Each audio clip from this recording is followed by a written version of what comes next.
Rail और सड़क connectivity के साथ मुख्यमंत्री पुष्कर सिंह धामी की सरकार अब हवाई कनेक्टिविटी पर भी लगातार फोकस कर रही है। जहां केंद्र सरकार के सहयोग से एयरपोर्ट का विस्तार, नए हेलीपैड, हेलीपोर्ट और हवाई पट्टियां तैयार की जा रही हैं ताकि आपदा, स्वास्थ्य सेवाएं, यात्रियों की सुविधा और सीमांत क्षेत्रों की जरूरतों को बेहतर तरीके से पूरा किया जा सके। इसी कड़ी में गुरुवार को रामनवमी के अवसर पर उत्तराखंड के सीमांत क्षेत्र में नई हवाई सेवा की शुरुआत की गई है। देखिए रिपोर्ट। केंद्र के सहयोग से एयरपोर्ट और हेलीपैड तैयार, सीमांत क्षेत्रों को हवाई सेवा से जोड़ने की योजना, जॉली ग्रांट से नैनी सैनी के लिए नई उड़ान शुरू, 42 सीटर विमान सेवा का शुभारंभ, आपदा और स्वास्थ्य सेवाओं में मिलेगी मदद, दूरस्थ इलाकों तक राहत पहुंचाना होगा आसान, जॉली ग्रांट एयरपोर्ट पर नाइट लैंडिंग भी होगी शुरू, बेंगलुरु से आने वाली फ्लाइट रात में उतरेगी, हवाई सेवाओं के लिए 450 करोड़ बजट मंजूर, राज्य और केंद्र सरकार के बीच समझौता। धामी सरकार हवाई सेवाओं के विस्तार पर लगातार काम कर रही है। केंद्र और राज्य सरकार मिलकर प्रदेश में एयर कनेक्टिविटी मजबूत करने की दिशा में प्रयास कर रहे हैं। इसी कड़ी में रामनवमी के अवसर पर देहरादून के जॉली ग्रांट एयरपोर्ट से पिथौरागढ़ की नैनी सैनी हवाई पट्टी के लिए 42 सीटर विमान सेवा की शुरुआत की गई। इससे सीमांत क्षेत्रों की सीधी कनेक्टिविटी मजबूत होगी। आपदा के समय घायलों को अस्पताल पहुंचाने और राहत सामग्री भेजने में हवाई सेवा काफी मददगार साबित होती है। राज्य सरकार ने हवाई सेवाओं के विस्तार के लिए तकरीबन 450 करोड़ रुपए के बजट को मंजूरी दी है और केंद्र सरकार के साथ करार किया गया ताकि उत्तराखंड के दूरस्थ और सीमांत क्षेत्रों को एयर कनेक्टिविटी से जोड़ा जा सके।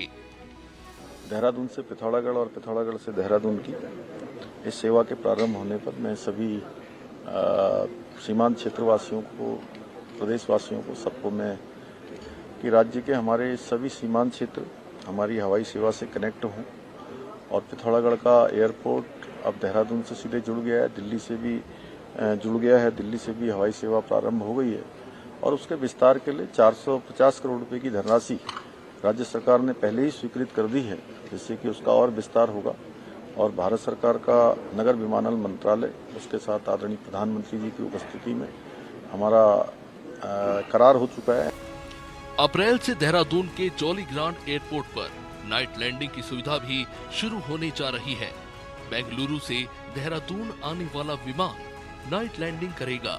मुख्यमंत्री पुष्कर सिंह धामी का कहना है कि केंद्र सरकार से लगातार बातचीत की जा रही है ताकि देश और विदेश के अन्य शहरों से भी नाइट लैंडिंग जल्द शुरू हो सके। इससे उत्तराखंड में पर्यटन, आपदा प्रबंधन और यात्रा सुविधा को और मजबूती मिलेगी। नाइट लैंडिंग के लिए जो जरूरी औपचारिकताएं हैं वो सभी यहाँ पर पूरी होती हैं। कुछ होटल इत्यादि की मांग पहले हो रही थी, उसके लिए भी हम लोग काम कर रहे हैं। आने वाले समय में वो भी हो जाएगा। नाइट लैंडिंग होने से हमारा जो हवाई अड्डा केवल दिन में ही संचालित होता है, रात में 9 बजे के बाद बंद हो जाता है, वो पूरी रात भर चलेगा, लोगों का आवागमन आसान होगा। उत्तराखंड में उड़ान योजना के तहत छोटे शहरों और दूरस्थ क्षेत्रों को हवाई नेटवर्क से जोड़ने का काम तेजी से किया जा रहा है। केंद्र सरकार ने हाल ही में उड़ान योजना के अगले चरण को मंजूरी दी है, जिसके तहत उत्तराखंड में नए एयरपोर्ट और हेलीपैड विकसित किए जाएंगे। ऐसे में अब देखना होगा कि पर्वतीय राज्य उत्तराखंड में हवाई सेवाओं की कनेक्टिविटी को मजबूत करने के लिए धामी सरकार के ये प्रयास आने वाले समय में कितने सफल साबित होते हैं। देहरादून से सोनू सिंह और डोईवाला से आशीष यादव के साथ ब्यूरो रिपोर्ट, अनादि टीवी, उत्तराखंड।